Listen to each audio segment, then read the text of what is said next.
fresh off her confirmation in the U.S. Senate, we're delighted to be joined by my dear friend, the new U.S. Attorney for the District of Columbia, Judge Jeanine Pirro. Can I still call you Judge? You can call me whatever you want. Okay, great. Laura, you're my friend. It's so great to see you here, It's so Judge. great to be here. This is the first time I'm back on Fox, and I chose your show. It's so exciting. Tell us what we can expect from your time as U.S. Attorney. First of all, there was another homicide, so we're now at 99 homicides so far this year. There's no question that Washington, D.C. has an incredible number of homicides. You know, and you can say that violence and crime is down, but the truth is violence is more lethal than it's ever been. And when we say it's down from what? Right, real high. Okay, we've got carjackings that are up 111%. The problem in D.C., and President Trump, in his effort to make D.C. safe and beautiful, said to me, I want you to enforce the law to make sure that there's accountability. And I spoke to the president yesterday at length about what was going on here. I said, if you're 14, 15, 16, or 17 years old, you get coddled, as you do in most American Democrat cities. So I can't charge these people. This young kid who worked at the White House was beaten to a pulp. He's got a broken nose. He's got a severe concussion. He's battered all over his head, okay, by a gang of punks.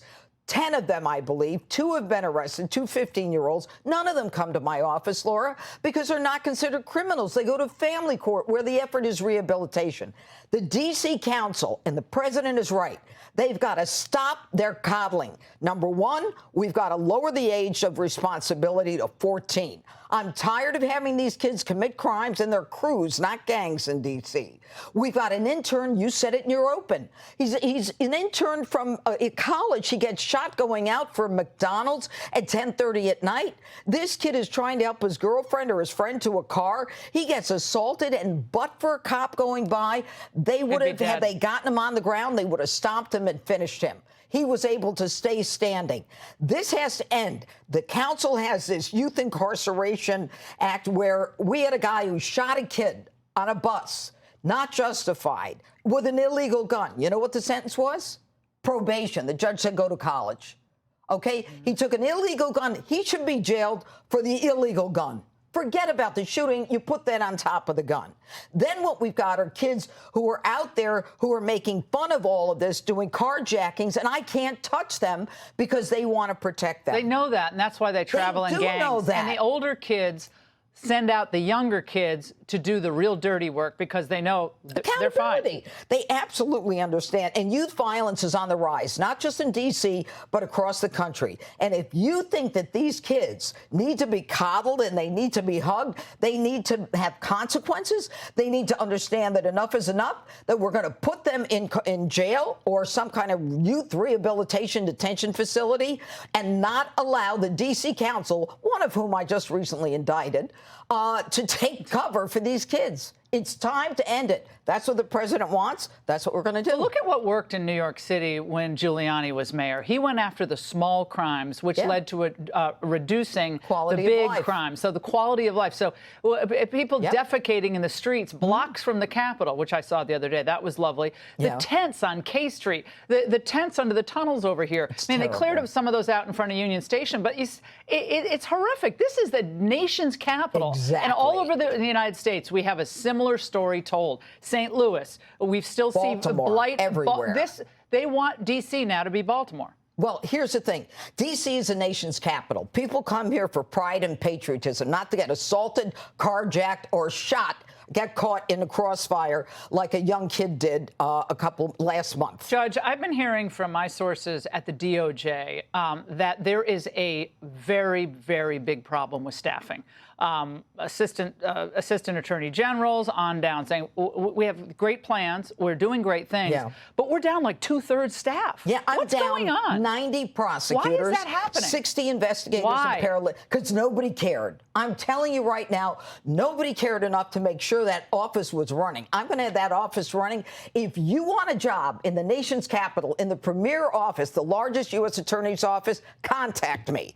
at Jeanine.Pirro at USDOJ. Are you talking to USDOJ.gov. USDOJ, okay, got it. Are you talking to the D.C. Attorney General, Brian Schwab? Yeah, I talked to him. Okay, so. But I talked to the mayor more. I got to give the mayor credit. Mayor Bowser is working with us. Like, and people say, well, she just has the Damocles sword of the federal takeover hanging over her head. But I disagree. I disagree. She has a lot of common sense. Yep. I'm concerned about the Attorney General, given what I heard about, well, we want prevention. Yeah, well, I get it. Yeah, you do want to get to kids early, and there's nothing wrong with having programs. That's fine.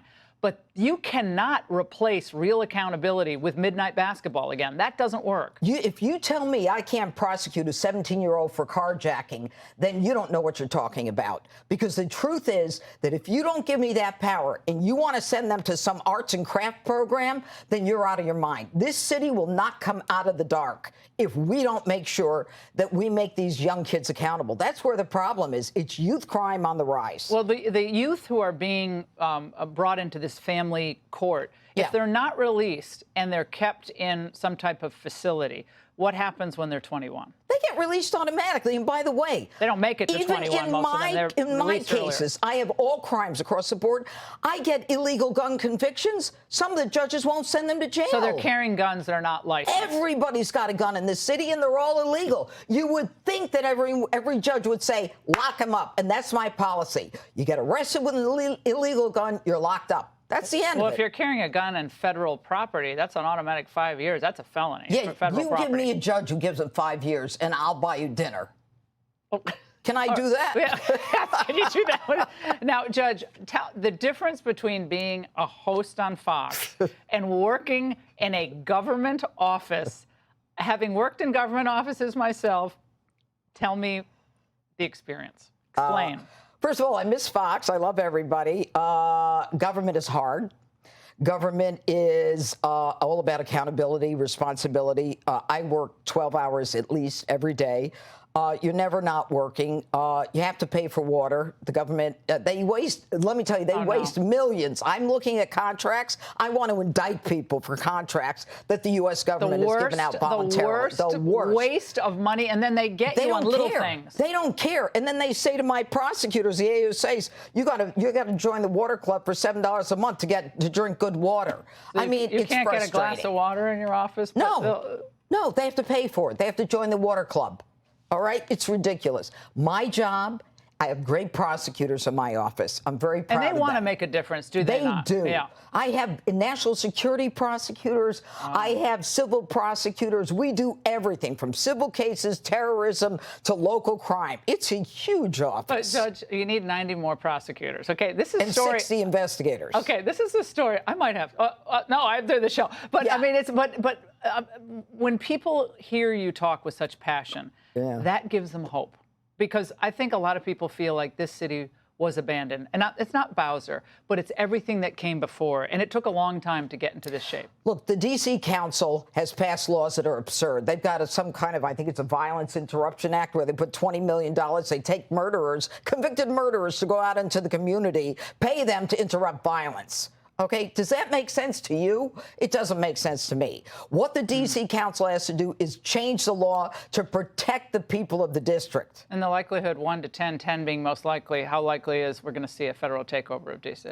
It's up to the president. I support him totally. If that's what we need to do to get it done, that's what he should do. And I support the president. He's the only one coming here saying, I want to make it safe and beautiful. I haven't heard anyone say that besides him. No, and he's got the wherewithal, the determination, the perseverance, and the power to do it. This is a beautiful city. Judge, come back soon. It is so great to see you. The judge, U.S. Attorney of the great District of Columbia, which will be beautiful again. Hey, Sean Hannity here. Hey, click here to subscribe to Fox News YouTube page and catch our hottest interviews and most compelling analysis. You will not get it anywhere else.